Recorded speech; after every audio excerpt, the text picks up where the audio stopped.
जिस संसद में भारत की संस्कृति को मजबूत करने के लिए कानून बनना चाहिए था, जिस संस्कृत में भारत की परंपरा, भारतीय ज्ञान विज्ञान, भारतीय रीति रिवाज, भारतीय शिक्षा, भारतीय चिकित्सा के प्रचार प्रसार करने के लिए कानून बनना चाहिए था, वहां किस तरीके से भारत को बर्बाद करने के लिए कानून बनाया गया, एक के बाद एक।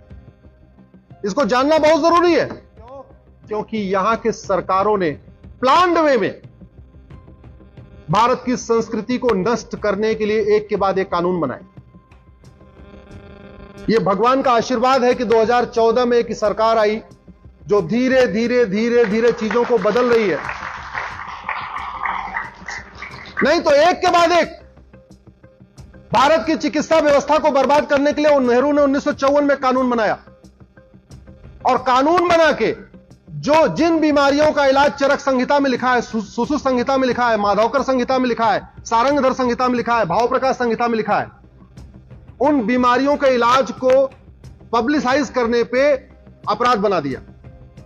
इसका मतलब जो आयुर्वेद के डॉक्टर हैं, जो चरक संहिता पढ़ते हैं, भाव प्रकाश संहिता पढ़ते हैं, महर्षि पतंजलि का योग सूत्र पढ़ते हैं, अगर वो पब्लिकली कहें कि हां हम इसका गारंटी के साथ इलाज करते हैं, तो उनको लीगल नोटिस चली जाएगी 1954 के कानून के कारण।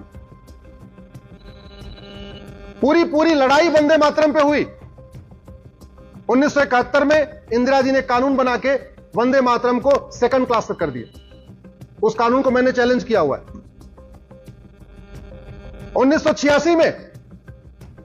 1984 में हम सब, हमारे परिवार के लोगों ने एक स्पष्ट जनादेश दिया, 404 सीट दिया। अगले साल 1985 में राजीव गांधी ने कानून बना के सारे के सारे घुसपैठियों को बसाने का इंतजाम कर दिया। सिटीजनशिप एक्ट में सेक्शन 6 जोड़ दिया। पूरे भारत के लिए सिटीजनशिप की कट ऑफ डेट 1947 है। असम के लिए उन्होंने कट ऑफ डेट 71 कर दिया। उसको हम लोगों ने चैलेंज किया है। अभी 7 नवंबर से उसकी 5 जजों की बेंच सुनवाई शुरू करेगी। आप जरा सोचिए, घुसपैठियों को निकालने की बजाय घुसपैठियों को बसाने के लिए कानून बनाया गया। योग प्राणायाम नेचुरोपैथी को बढ़ाने की बजाय योग प्राणायाम नेचुरोपैथी को खत्म करने के लिए कानून बनाया गया। पूरा आजादी का आंदोलन वंदे मातरम से हुआ था। वंदे मातरम का प्रचार प्रसार करने की बजाय वंदे मातरम को किनारे लगाने के लिए 1971 में कानून बनाया गया। यह मैं उन कानूनों की बात कर रहा हूं जिसको मैंने चैलेंज किया, जिसकी मैं लड़ाई लड़ रहा हूं। मैं दूसरी बात नहीं करता। जो कुछ मैं बोलता हूं पहले कोर्ट में चैलेंज करता हूं, फिर बोलता हूं। यहां पे मुगलों ने हमारे मठ मंदिरों को तोड़ा। सरकार की ड्यूटी थी उन मठ मंदिरों को रिस्टोर करती, काशी को रिस्टोर करती, मथुरा को रिस्टोर करती, ज्ञानवापी को रिस्टोर करती, अटाला को रिस्टोर करती, धार में भोजशाला को रिस्टोर करती, भद्रकाली को रिस्टोर करती। रिस्टोर करने की बजाय 1991 में नरसिम्हा राव ने एक कानून बना दिया, प्लेस ऑफ वर्शिप एक्ट, और जो कानून कहता है अब आप मठ मंदिरों के लिए कोर्ट भी नहीं जा सकते। वो हमने सुप्रीम कोर्ट में चैलेंज किया हुआ है, मामला कोर्ट में चल रहा है। अगले साल 1992 में नरसिम्हा राव ने फिर दूसरा कानून बनाया, हिंदुओं को बांटने के लिए एक माइनॉरिटी कमीशन एक्ट बनाया, और जहां बाकी कानून में हिंदू, जैन, बौद्ध, सिख हिंदू कहलाते हैं, 1992 में जैन, बौद्ध, सिख को माइनॉरिटी बना दिया, जबकि सनातन के पार्ट है।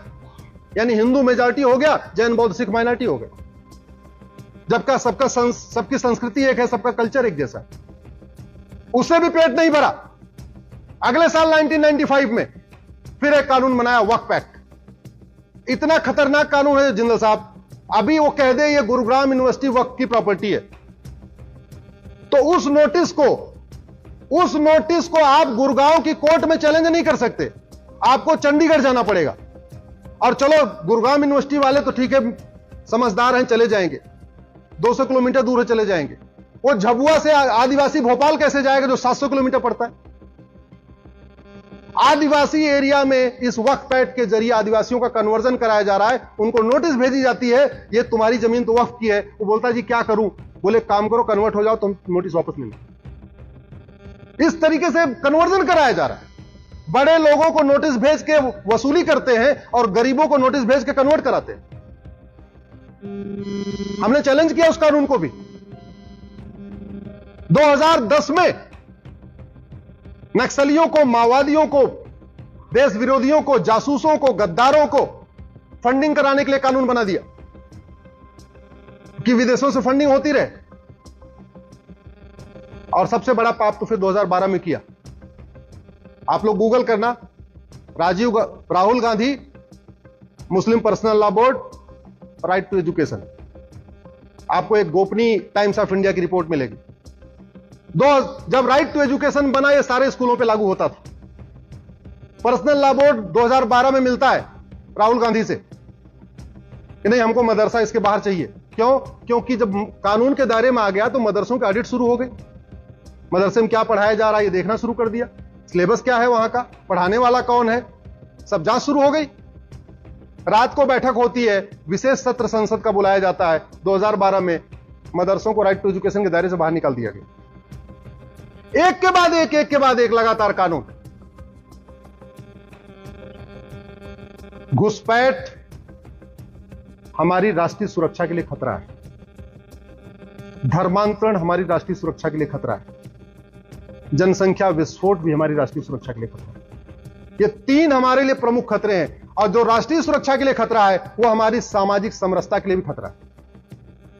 ये दोनों अलग अलग चीजें नहीं है। ये दोनों अलग अलग चीजें नहीं है। आप ये बताओ, मुगल काल में धर्मांतरण हुआ? जोर से बोलिए जरा। अंग्रेजों के टाइम में हुआ? आज भी हो रहा है। मुगलों का काम भी धर्मांतरण कराना था, अंग्रेजों का काम भी धर्मांतरण कराना था, आज भी धर्मांतरण। क्यों? क्योंकि एक तो हमने सठे साठ्यम समाचरित सिद्धांत के अनुसार कानून नहीं बनाए, और जो कानून है भी उसको हमने ढंग से इंप्लीमेंट नहीं किया। धर्मांतरण राष्ट्र की सुरक्षा के लिए खतरा है। इसलिए आज मैं हरियाणा की इस पवित्र भूमि से आप सबसे कहता हूं, जब कभी धर्मांतरण हो, कोई घटना आए, आप लोग गुड़गांव के पुलिस कमिश्नर से मिलिए, बोलिए धर्मांतरण राष्ट्र की सुरक्षा के लिए खतरा है, और राष्ट्र की सुरक्षा के जो खतरे होते हैं उससे निपटने के लिए कानून है, एनएसए, नेशनल सिक्योरिटी एक्ट, लगाइए इसके ऊपर। 1 साल तक इसको जमानत नहीं मिलनी चाहिए। धर्मांतरण देश की एकता अखंडता के लिए खतरा है। देश की एकता अखंडता के लिए जो खतरा है उससे निपटने के लिए हमारे पास एक कानून है, यूएपीए, लगवाइए उसको। धर्मांतरण एक ऑर्गेनाइज क्राइम है। ऑर्गेनाइज क्राइम से निपटने के लिए हमारे पास कानून है, गैंगस्टर एक्ट, लगवाइए उसको। धर्मांतरण वेजिंग वॉर है, एक अप्रत्यक्ष युद्ध है, इनडायरेक्ट वॉर है। जो धर्मांतरण कराने वाले हैं उनके मददगार, उनके खिलाफ लगवाइए, वेजिंग वॉर की धारा लगवाइए। जब तक धर्मांतरण कराने वालों की प्रॉपर्टी जब्त नहीं होगी। तो हमारे गुरु ने सिखपंथी नहीं बनाया होता। बनाया किस लिए? धर्मांतरण रोकना। हमारे शीशगंज गुरुद्वारा किस लिए बना? धर्मांतरण रोकने के लिए। हमारे पूर्वजों ने इतना युद्ध किया धर्मांतरण के खिलाफ, और हम इतना नहीं कर पा रहे हैं, ढंग का कानून नहीं बना पा रहे हैं और ढंग का कानून लागू नहीं करवा पा रहे। वही हालत घुसपैठ की है। 5 करोड़ घुसपैठिए 2017 में आ गए थे, अब तो 5.5 करोड़ हो गए। घुसपैठ राष्ट्र की सुरक्षा के लिए खतरा है। आपके हरियाणा के प्रत्येक जिले की डेमोग्राफी बदल रही है, और डेमोग्राफी बदलने का 3 ही कारण है, घुसपैठ, धर्मांतरण और जनसंख्या विस्फोट।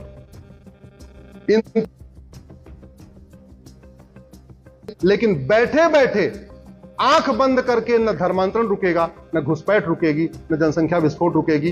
तीनों के लिए कठोर कानून बनाना पड़ेगा। कानून का राज है, तलवार से आप रोक नहीं सकते। तलवार से अगर तलवार निकालेंगे धर्मांतरण खिलाफ, आपके खिलाफ मुकदमा हो जाएगा। तलवार निकालेंगे घुसपैठ खिलाफ, आपके खिलाफ मुकदमा हो जाएगा। किसी का आप धमका के अगर जनसंख्या विस्फोट रुकवाएंगे, आपके खिलाफ मुकदमा हो जाएगा। ये तीनों समस्याओं का समाधान कानून बना के ही हो सकता है।